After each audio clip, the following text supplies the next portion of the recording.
TGF-bêta produit par le micro-environnement tumoral sur les tumeurs du pancréas exocrine. Prostate, sein. Oui monsieur là-bas, ne soyez pas timide, prostate, sein. Vous vous demandez sûrement pourquoi je vous ai donné un organe comme cela sans raison. Mais cela n'est pas sans raison, voyez-vous. Nous sommes en 2017 et les cancers du sein et de la prostate détiennent les records de plus importantes causes de mortalité par cancer. On pourrait imaginer qu'en 2020, cela sera toujours le cas. Eh bien non. Leur mortalité due à ces cancers va drastiquement diminuer, car ils seront de mieux en mieux soignés. Mais ce n'est pas le cas du cancer du pancréas. Celui-ci va se hisser en deuxième position. Et pourquoi donc, me direz-vous? Car lorsque l'on détecte le cancer du pancréas, celui-ci s'est déjà répandu dans tout l'organisme. À ce stade-là, on ne peut enlever la tumeur par chirurgie que chez 5 personnes sur 100. Vous voyez les 5 personnes au fond? Ce sont les 5 personnes éligibles du tirage de cette loterie. Ça fait très peu, vous en conviendrez. Et qu'arrivera-t-il à vous, les 95 autres? Les médecins vont vous soigner en bombardant la tumeur de traitement. Mais la tumeur, la maligne, résiste à tous les traitements disponibles actuellement.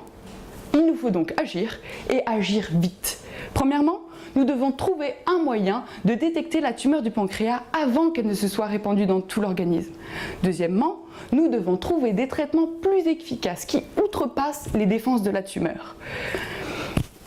Il y a 2 ans, je suis donc partie avec mes petites cellules, mon microscope sous le bras et ma blouse blanche, bien décidée à comprendre pourquoi la tumeur du pancréas résiste au traitement. Imaginez la tumeur comme un château. Et autour de ce château, et donc de la tumeur, il y a une muraille composée de fibres entremêlées, de cellules et de petites molécules. Et tout cela va venir entourer la tumeur pour la nourrir, la soutenir et la défendre. Eh bien, c'est cette fameuse muraille qui empêche les traitements de marcher, car elle les arrête.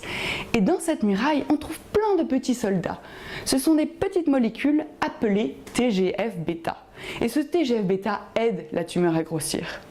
Au cours de ma thèse, j'étudie donc comment ces petits soldats TGF-bêta qui pullulent sur la muraille aident à protéger le château et donc la tumeur. Et comment, me direz-vous?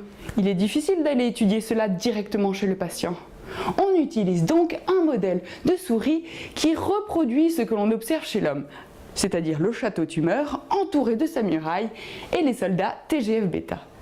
Ainsi, je peux suivre et caractériser le rôle exact de ce TGF-bêta au cours du développement de la tumeur. Quand j'aurai fini de comprendre la fonction de ce TGF-bêta présent sur la muraille et que je connaîtrai ses faiblesses, je pourrai limiter son action, créer une faille dans la muraille et atteindre ce château imprenable qu'est la tumeur du pancréas.